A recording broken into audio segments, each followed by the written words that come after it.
So I think my screen is shared under fine.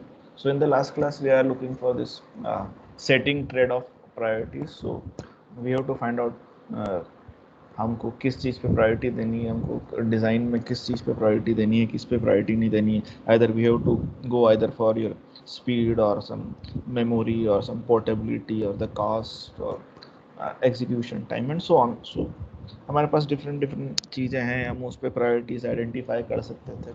और usually जब आप लोग भी आपका प्रोडक्ट डिप्लॉय करेंगे तो आप लोगों को भी आइडेंटिफाई करना पड़ेगा आप कॉस्ट पे प्रायोरिटी सेट कर रहे हैं या आप एफिशिएंसी पर प्रायोरिटी सेट कर रहे हैं या आप एक्यूरेसी पे प्रायोरिटी सेट कर रहे हैं. तो it's solely depends on your decision. और योर डिसीजन कि ना किसी फैक्ट पे या किसी न किसी फैक्ट पर रिलाई होना चाहिए कि हम प्रायोरिटी किसको दे सकते हैं. For an example let's say मैं अगर एक वेब क्रॉलर ही बना रहा हूँ तो वेब क्रॉलर में मेरे पास फर्स्ट प्रायोरिटी क्या है. मेरे पास फर्स्ट प्रायोरिटी मेरे पास ये होनी चाहिए कि मुझको वेबसाइट्स डाउनलोड करनी है. और जब मैं वेब पेजेस डाउनलोड कर रहा हूँ तो फर्स्ट प्रायोरिटी ये होनी चाहिए कि मेरे पास बैंडविड्थ को मैं फर्स्ट प्रायोरिटी दूँ, मतलब पैरेलल कनेक्शंस मेरे पास हों, क्योंकि मैं एक पेज तो उठाऊंगा नहीं, मैं पैरेलल कनेक्शंस को उठाने की कोशिश करूंगा. तो फर्स्ट प्रायोरिटी उस पर होनी चाहिए. सेकंड वन मेरा स्टोरेज पे मेरा जो रीड राइट है उस रीड राइट पर मेरा फिर फंक्शन फास्ट होना चाहिए, क्योंकि मैंने जितने पेजेस उठाए हैं और पेज तो मैं अगर मेरे पास बैंडविड्थ अच्छी है तो बैंडविड्थ के साथ मैं पेजेस को भी डाउनलोड कर लूँगा. थर्ड प्रायोरिटी मेरे इस पर होनी चाहिए अगेन दैट मैं, क्योंकि सारी जो लिंक्स हैं वो सारी लिंक्स किसी एक डेटा स्ट्रक्चर में स्टोर करने की कोशिश करूँगा. तो फिर चेक करूँगा कि क्या ये मैंने लिंक पहले रिविजिट कर ली है, मतलब वहाँ पे डुप्लीकेसी हटाना है तो मैं कौन सा डेटा स्ट्रक्चर वहाँ पे यूज़ कर सकता हूँ ताकि मेरे को डुप्लीकेट एंट्रीज ना हो और इफ़िशेंटली मैं वहाँ से आइटम्स पुश पॉप कर सकूँ. सो हमारे पास अलग अलग चीज़ें हैं तो आप उन पे हम डिफरेंट प्रायोरिटीज सेट कर सकते हैं. So this is how you can go for setting your priorities. Now then the next issue for designing your system design is we have to find common architectural styles. हमारा architectural style होना क्या चाहिए. हम बेच पे जा सकते हैं, हम कंटिन्यूस ट्रांसफॉर्मेशन पे जा सकते हैं, हम इंटरेक्टिव आउटपुट पे जा सकते हैं, हम डायनामिक सिमुलेशन पे जा सकते हैं, या हम रियल टाइम सिस्टम पे जा सकते हैं, या let's say transaction manager. Hello. सो हम डिफरेंट इश्यूज पर हमको आइडेंटिफाई कर सकते हैं. तो actually we are having several prototype architecture styles are available, and each of these are well suited for different kinds of system. Let's say if you are having some applications that are having similar characteristics, then we can save our efforts and we can apply different architectural styles for the same type of application. Or let's say we are having different types of system. Let's say we are having some batch transformation system, or we can have some continuous transformation system, or like interactive interfaces, or real time system, or the transaction manager. So depending on this type of system, what we can do is that we can select our different architectural style. Let's say we'll start with our base transformation system. So for that, our base transformation system, uh, so this base transformation system performs your sequential computation. So let's say when we are saying I'm just parsing some text, or again like let's say we are developing some compiler. So for that compiler, or we are some parsing our text right from your system. So these types of systems are your base transformation system. So in that base transformation system, you are going from some sequential computations, like your application receives some inputs and you are having some goals that is to be computed. And then we are not having some ongoing interactions with let's say our outside world.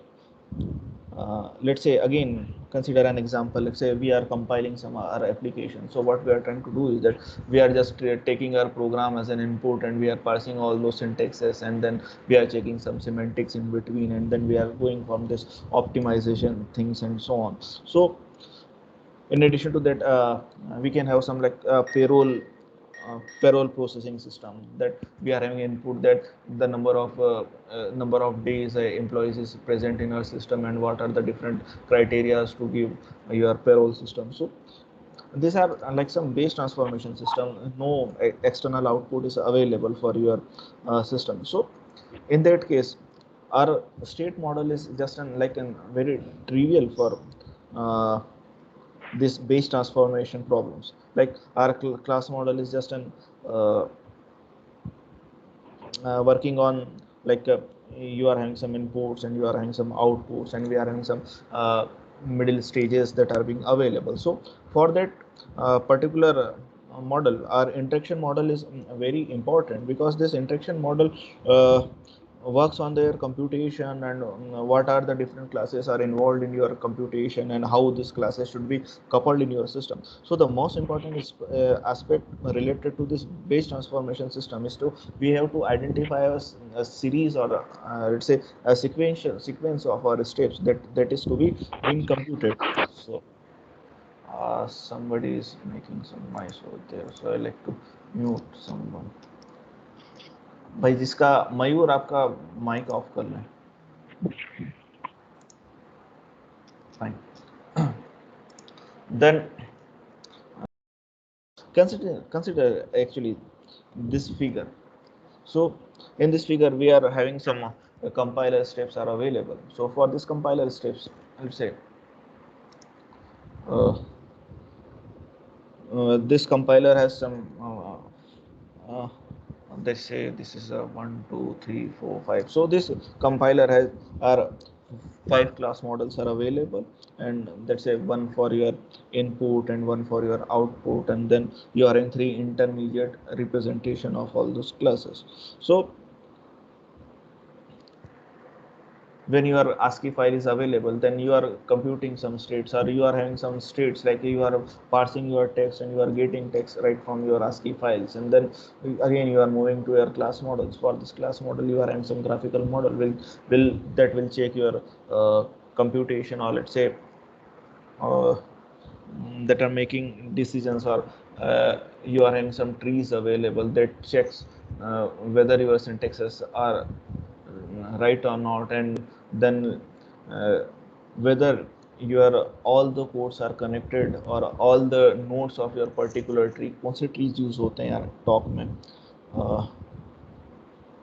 ये grammar को check करने के लिए कौन से trees use होते हैं? This is a left parse tree, या so we have to create the left parse tree और the right parse tree, and whether that are equivalent or not. So we have to check whether certain nodes or certain variables are reachable, or certain paths are reachable or not. So we have to check all those things, and then we'll go for some optimization models. So all this you need some sequence of steps, and that is how we can go for some base transformation. So we are having some steps for designing this base transformation system. So we'll take some steps which are being important for creating this base transformation system. So first we'll break overall the transformation into some particular stages, and with this stage with each stage you are performing one part of transformation system. For an example, let's say uh, we are in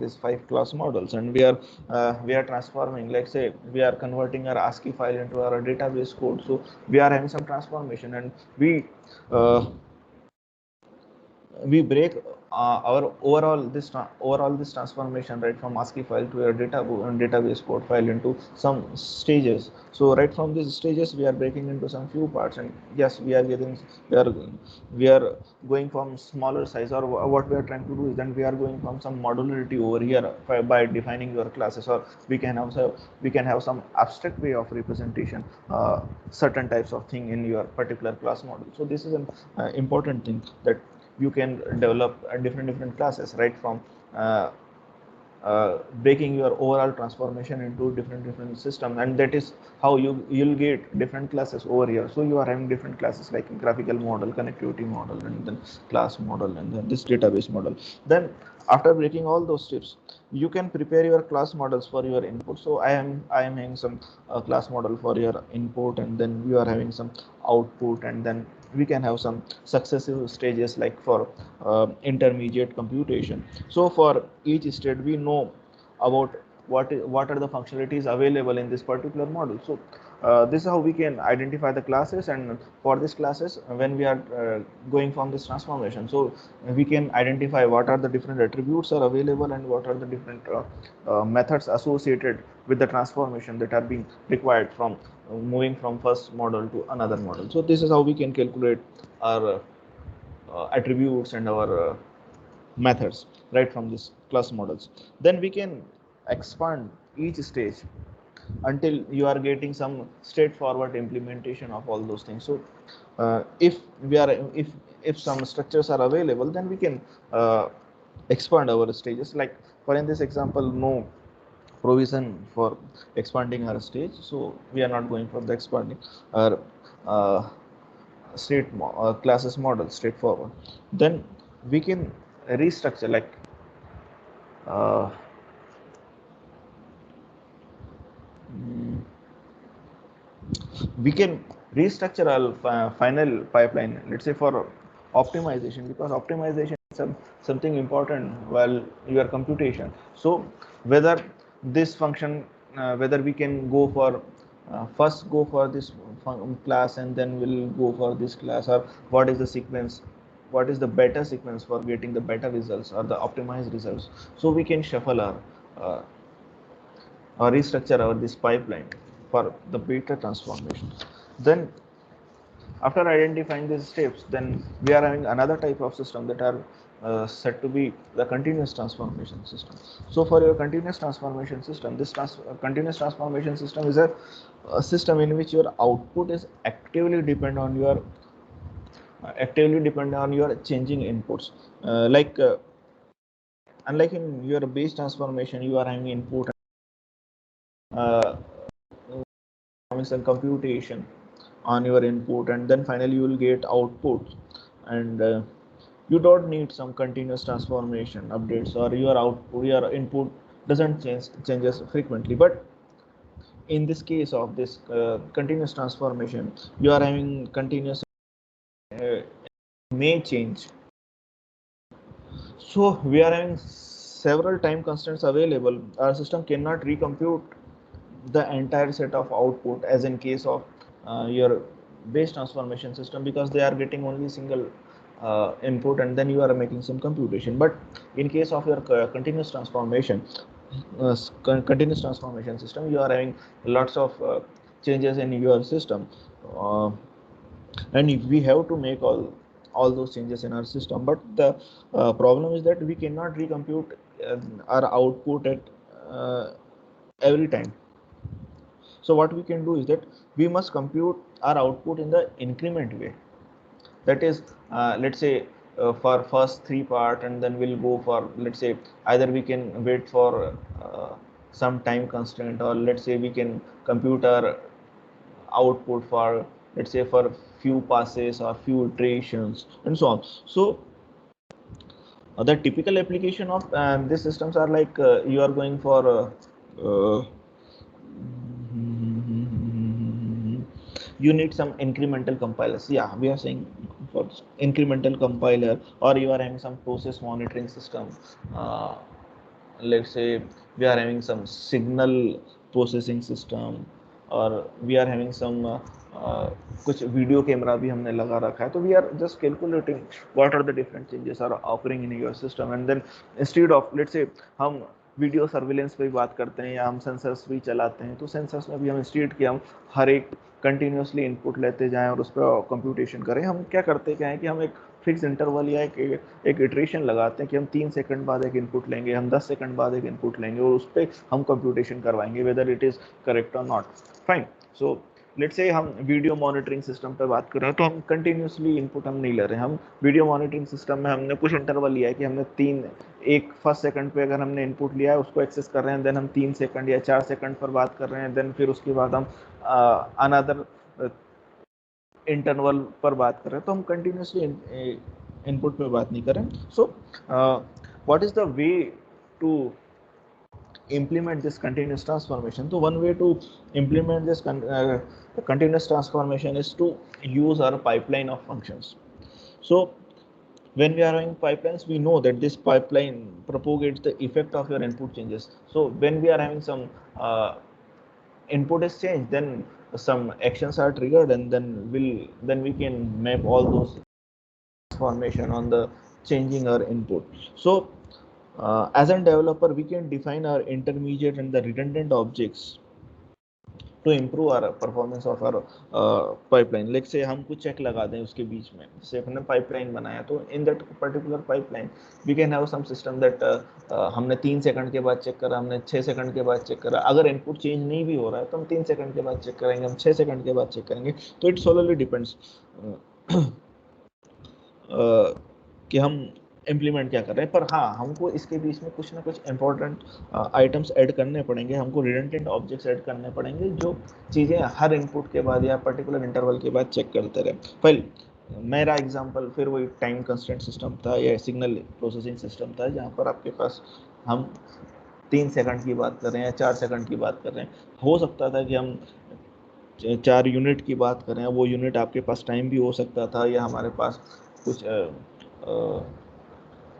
कुछ भी fixed interval आपके पास हो सकता था जिसपे हम we are calculating all this time. So when we are going from this high performance systems, let's say signal processing system, we have to synchronise all those values for our pipeline. So क्योंकि input change हो रहा है, input change होने पर out में कुछ redundant objects लगाए हैं। अब रिडंडेंट ऑब्जेक्ट्स हैं तो उन रिडंडेंट ऑब्जेक्ट्स के साथ हम लोगों को सिंक्रोनाइजेशन भी इम्पॉर्टेंट है। तो अब सिंक्रोनाइजेशन कैसे करें? Because this synchronization have some bottleneck in your system. So let's check this sequence of your steps for graphics application. So we are having some graphical model, and then we'll in this application first map your geometric figures into your user defined coordinates. So and after having some user defined coordinates, then you are clipping to your Windows coordinate that are being available. So what we can do is that we are having some application, and right from your graphic application you are gaining some screen position. So let's say जैसे मैं यहाँ पर मेरा एक system चल रहा है, तो इस सिस्टम पर मेरा माउस आपके पास कैप्चर हो रहा है। अब इस माउस कैप्चर पे again this in real time application, तो कंटिन्यूसली हमारा जो दिस कौन सी एप्लीकेशन है, this Microsoft team. So this Microsoft team doesn't captures overall मेरा हर एक पर्टिकुलर माउस का मूवमेंट तो कैप्चर नहीं कर सकता, because it requires lots of bandwidth. तो what it can do is that it waits for some frames. That से मैंने एक फ्रेम ली, उसके बाद 2 फ्रेम छोड़ी, फिर 3 फ्रेम ली, फिर तीसरी फ्रेम ली, फिर उसके बाद छठी फ्रेम ली, उसके बाद 7वीं। तो इंस्टेड कि आपको एक बार माउस यहाँ दिख रहा है, फिर माउस यहाँ दिख रहा है, यहाँ माउस दिख रहा है, तो कंटिन्यूसली डेटा नहीं ले रहा। उस कंटिन्यूस डेटा के बीच में कुछ इंपॉर्टेंट आपके स्क्रीन सीक्वेंसेस ले सकता है। हाँ, अब इसमें हम अगर सॉफ्टवेयर ट्रेड ऑफ की बात करें या ट्रेड ऑफ की बात करें, तो voice is much important, because we are not having this voice is continuous, so we can go, let's say this is voice is supposed to be in base transformation system जो आपको sequence पे लेना है। but again when we are going from this continuous transformation system and this video is available, so क्योंकि ये video पर आपके उतना फोकस नहीं है, क्योंकि मेरे एक पीपीटी और पीपीटी कंटिन्यूसली चेंज हो रही है, इनपुट चेंज हो रहा है, but yes this input changes after some fix interval of time. So for this particular fix interval of time हम क्या कर सकते हैं कि इंस्टेड कि हम सारा डेटा लें और उसको मैनेज करें, हम एक पर्टिकुलर इंस्टेंट ऑफ टाइम पे ले सकते हैं। So we are having some different steps for designing our pipeline, so that हमको सिंक्रोनाइजेशन में कोई बॉटलनेक नहीं हो। So what we can do is that again we can break overall our transformation into simple stages, and then we are in this stage performing as in one part of your transformation system. Again, we are having some, we can define input, output, and the intermediate models within your successive stages as like your base transformation system. तो अभी तक हमने sequence, हमने continuous को भी base transformation system लिया है, but या इन कंटिन्यूस ट्रांसफॉर्मेशन सिस्टम आपका इनपुट चेंज हो रहा है, बेस ट्रांसफॉर्मेशन में आपका इनपुट चेंज नहीं हो रहा. तो हम ये मान सकते हैं कि lots of base transformation system is just like in combination of all those base transformation is supposed to be in your continuous transformation system. Now, what is the difference in between your continuous transformation and the base transformation system is that we have to differentiate each operation that is to be obtain or incremental changes on particular stage. That is, we are propagating our incremental effects of each change to your input through the pipeline as a series of your incremental operates. So what we are trying to do, that we have to find out different operations that are associated with your transformation, and then we can add some intermediate stage or objects right from your optimization. So this is how we can go for this are common architectural styles for your continuous transformation system. Now, in addition to that continuous transformation system, मेरे पास slide नहीं है. Okay, fine.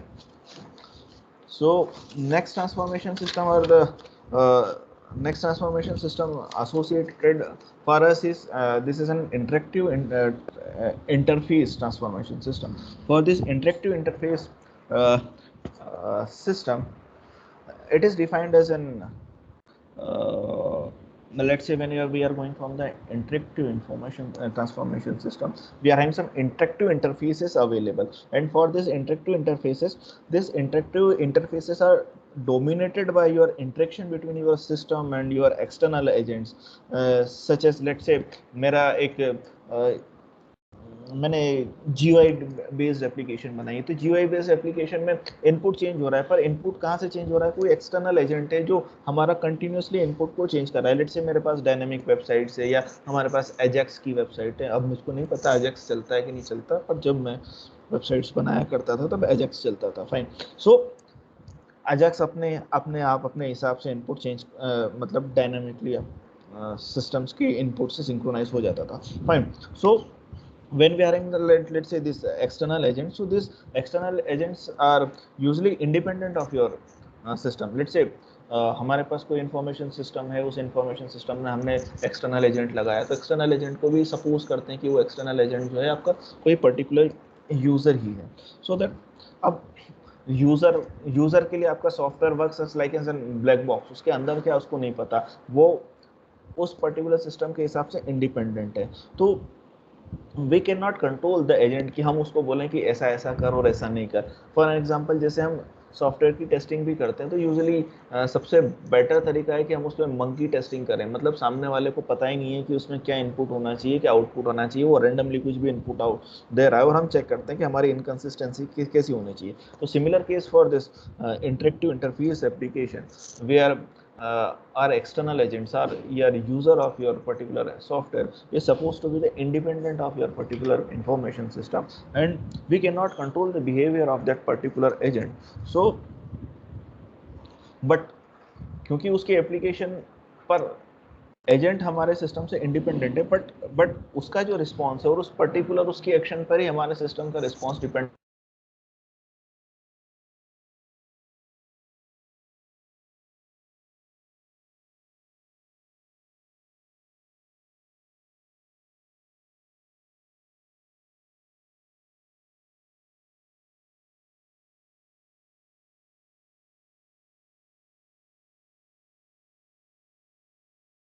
हमारे पास अगर GUI based application है तो कुछ transformation interactive interfaces भी होंगे. Let's say we are having an example of this interactive application includes your form based queries, your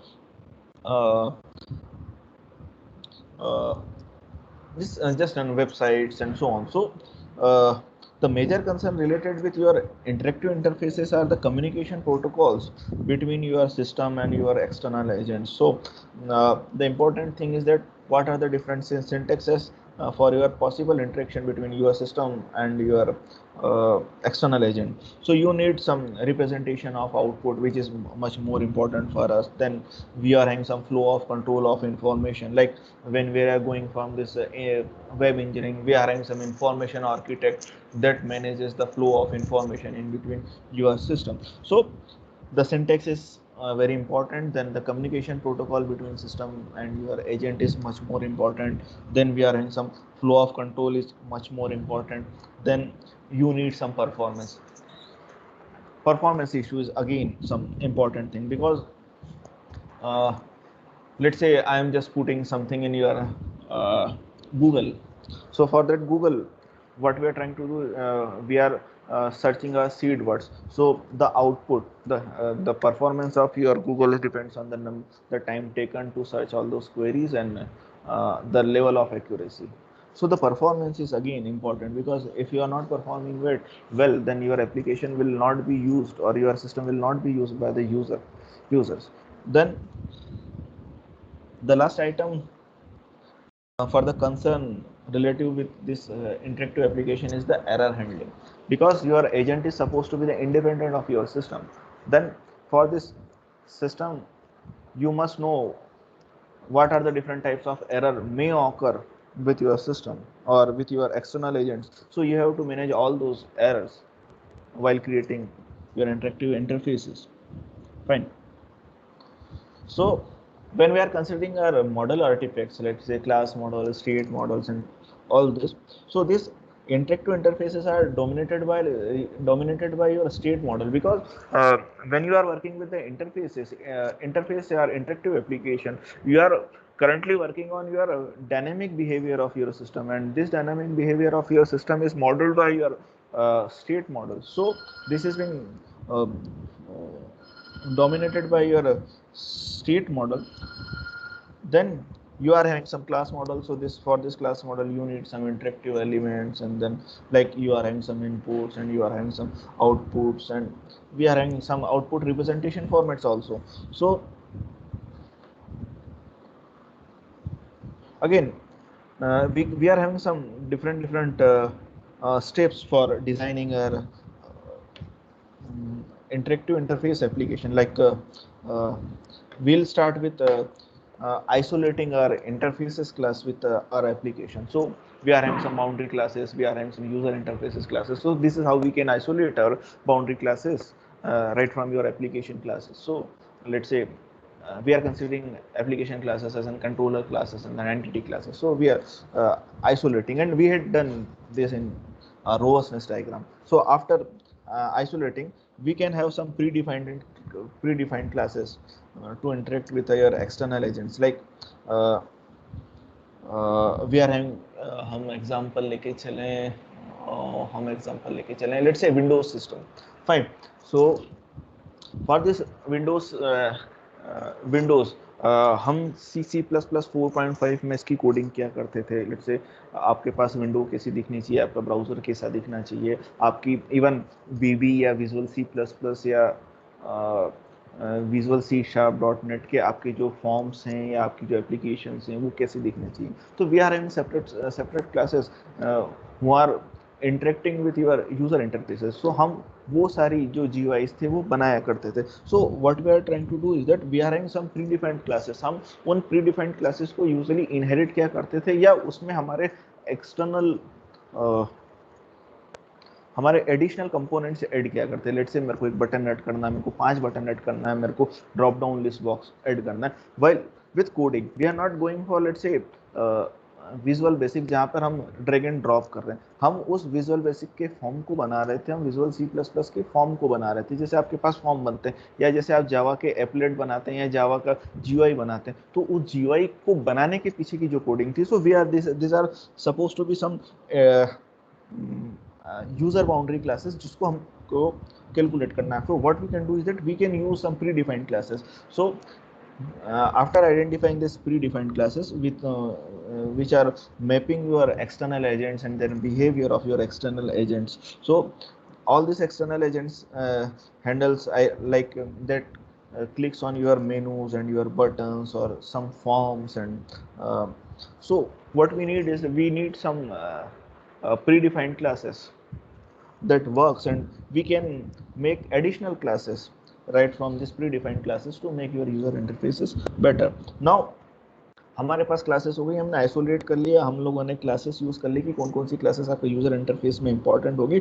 now we are moving to state model because we are mapping our dynamic behaviour. So we use our state model as an structure of your program because we are having different different types of state. Let's say menu drop करा, मेनू पर menu change हुआ तो मेनू का cursor change हुआ तो मेरे पास कौन सा हाईलाइट होना चाहिए था, कौन सी चीज़ें हाईलाइट नहीं होनी चाहिए थी. फॉर एन एग्जांपल जैसे आप हमारा ERP यूज़ करते हैं तो this is again and based on your ASP.NET application. तो यूजुअली ASP.NET एप्लीकेशन आपको फ्रेमवर्क दे रहा है, इन एडिशन उसके पीछे आपकी कोडिंग या तो VB.NET की हो रही है या C#.NET की हो रही है. तो वहाँ पे भी आपका मेनू चेंज होता है तो आपका उसमें हाईलाइटेड चेंज होता है या ड्रॉप डाउन मेनू आपका क्लिक होता है तो on mouse move, on mouse click, और ये सारी इवेंट्स होती हैं. तो ये सारी इवेंट्स कहाँ मैप हो रही हैं? ये सारी इवेंट्स आपकी मैप हो रही हैं आपके models पे. So we have to use our state model as an structure of program because we are having some this interactive interfaces, and this interactive interfaces may have concurrent processes. So we have to manage all those concurrent processes through your state model. So these state models are important. So first is that we have to isolate our interfaces, then we have to go for identifying the predefined classes for making your user interfaces. Then we have to identify, or we have to use this state model as an structure of our program. Then we have to, after identifying the state model, we have to isolate the physical events as from your logical events. So when we are saying that logical events, so your logical events corresponds to your multiple physical events. For an example, let's say when you are having some graphical interface, then this GUI can take input from particular user, or it take input from particular form, or it can take input from your pop-up menu, or like some function, or like button clicked, and so on. So we have to identify which is the physical event and which are the logical events. So logical events are usually a collection of lots of physical events, or we can say that when multiple physical events are occurring, then we can say that this is a logical event. Then finally we have to specify the function that invoked our interfaces. So we have to make sure that what are the information that is to be implemented on your present. Let's say this mouse is being moved. तो यहाँ पर जैसे मेरा mouse move हो रहा है तो यहाँ पर क्या हो रहा है, तो this is just an invoking event कि मेरा यहाँ पर मैं क्लिक कर रहा हूँ, यहाँ पर कुछ नहीं है, थोड़ी देर तक माउस यहाँ क्लिक करा, जैसे ही मेरा माउस का कर्सर यहाँ पर आ रहा है, इसका मतलब ये हो रहा है कि यहाँ पर मेरा एक छोटा सा GUI और उठ जाना चाहिए. So this is we have to identify what are the invocation method for creating this application. So this is all for your common architectural style. Then we'll go for dynamic simulation and some real-time system and transaction manager in the next class, and after that our fourth unit will be completed. So this is all from my side for today's class. So if you are having any problem, then you can ask me any problem. अगर